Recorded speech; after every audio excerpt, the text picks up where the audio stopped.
공교육 전문가들과 함께하는 교육정보 격차 해소 프로젝트 입시의 정석 시간입니다. 방학을 맞은 예비 고3 학생들, 이제 본격적으로 입시 계획 짤 시기죠. 올해에도 학생부와 논술 전형을 중심으로 적지 않은 변화가 예상되는데요. 수험생들이 꼭 챙겨야 할 점을 서울 영동일고등학교 윤희태 선생님과 자세히 짚어봅니다. 선생님 어서 오세요. 안녕하세요.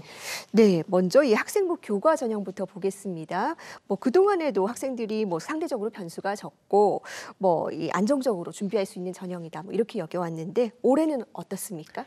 네, 올해도 예비 고3이 대학에 가는 2026 대입에서도 여전히 교과 전형이 가장 변화가 적습니다. 가장 내신이 중요하고요.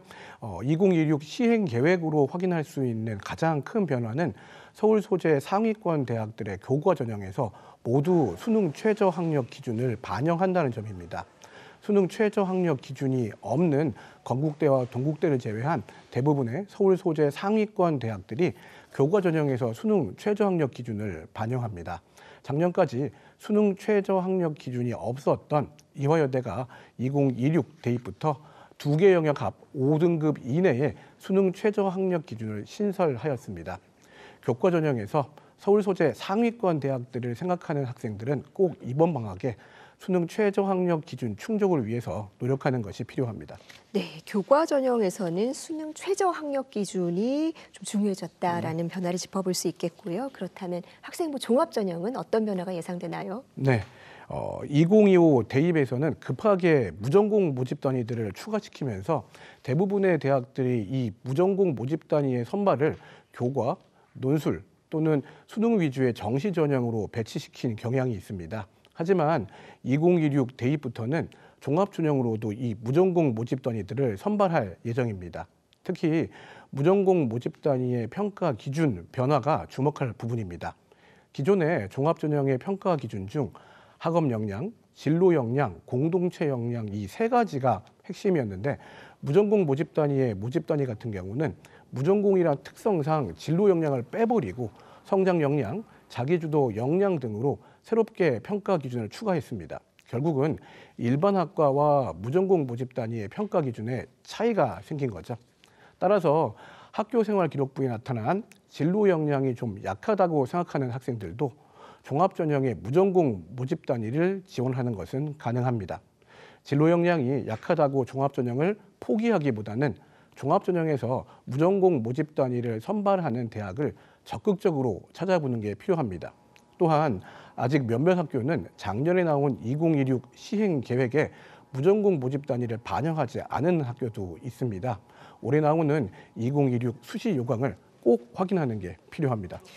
네, 진로 역량 정말 이 학생부 종합 전형에서 상당히 중요한 부분으로 알려져 있었는데 이 부분이 약해도 기회가 생겼다. 이 점은 좀 주목할 만하겠습니다.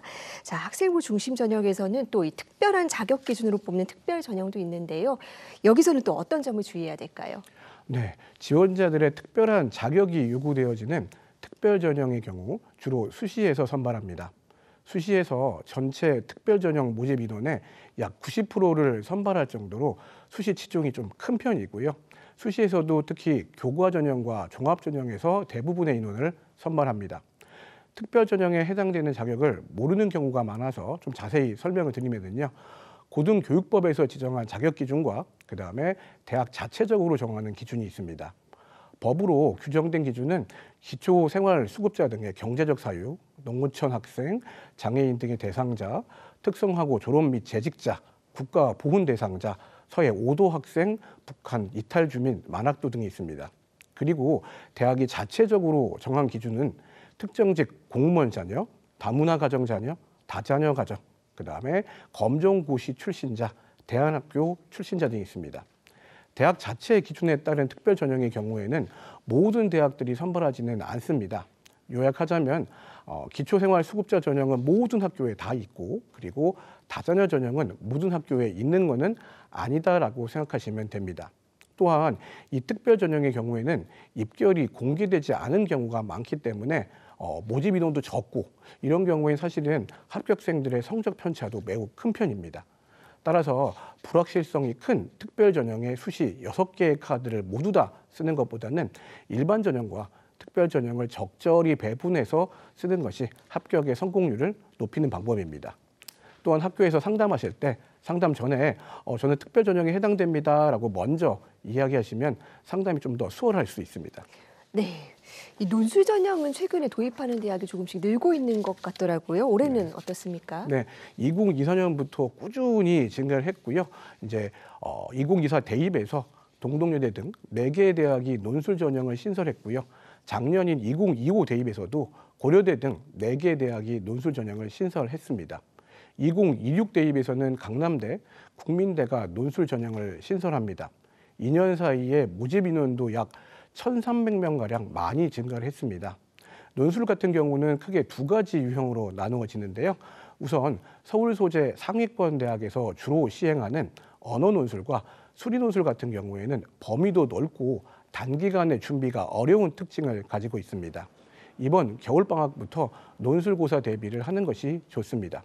그러나 수도권 소재 대학들이 주로 시행하는 약수령 논술의 경우에는 출제 범위가 주로 수능, 수학과 그리고 국어 영역 공통 과목 수준이기 때문에 상대적으로 준비하는 시간이 적습니다. 대부분의 고교 내신 4등급에서 6등급 사이의 학생들이 낮은 내신 때문에 학생부 위주의 전형을 포기하고 수도권 대학에 합격하기 위하여 논술 전형을 선택합니다. 하지만 논술 전형의 경우는 경쟁률이 매우 높고 지원 대비 합격률이 매우 낮은 전형이기 때문에 2026에 논술 정원이 많이 증가했다고 해서 논술 전형에 올인하기보다는 수능 이후에 정시까지도 준비를 하면서 논술을 같이 대비하는 게 좋은 방법입니다.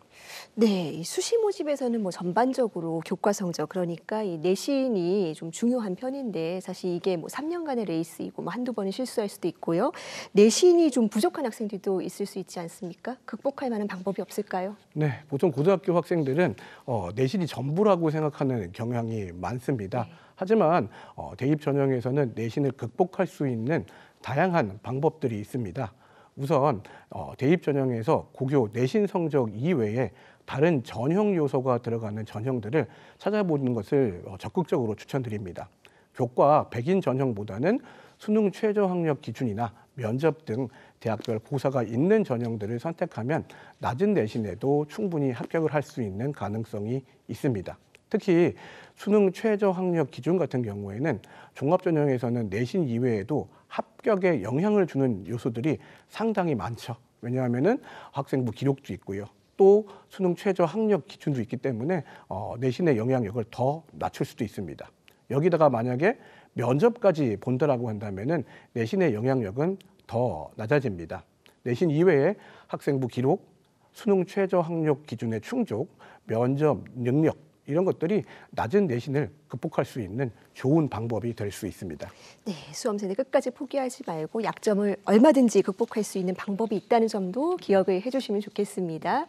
자, 지금까지는 주로 수시 모집 위주로 살펴봤는데 2026학년도 대입 정시 모집 달라지는 점이 있을까요? 네, 정시는 수능 100이다라고 생각했었는데요. 네. 2026부터는 이런 분위기가 조금씩 바뀌고 있습니다. 2023 대입에서 서울대가 학생부 종합평가를 도입하고 2024 대입에서는 고려대가 학생부 내신 성적을 반영한 것을 계기로 2026 대입에서는 드디어 연세대가 교과 성적과 출결을 정시에 반영하고요. 한양대와 성균관대 사범대학의 경우에는 학생부 종합평가를 전형 요소로 활용합니다.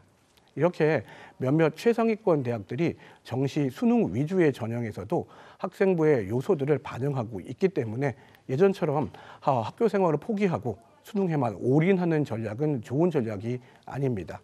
2학기 내신 및 출결까지도 신경을 쓰는 게 필요합니다. 이러한 추세는 수능 범위가 축소되는 2028 이후에 대입을 대학이 준비하고 있기 때문에 생기는 일인데요.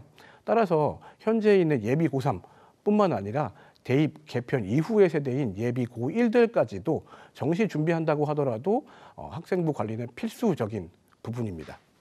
네, 수능 위주 전형이라고 불리는 정시 모집에서도 이렇게 학생부를 많이 반영하는 대학들이 늘어나고 있다는 건 그만큼 학교 생활이 중요해지고 있다는 의미겠죠. 우리 수험생들 앞으로 1년간 일정에 맞춰서 차근차근 잘 준비해 나가길 바랍니다. 선생님, 오늘 말씀 고맙습니다.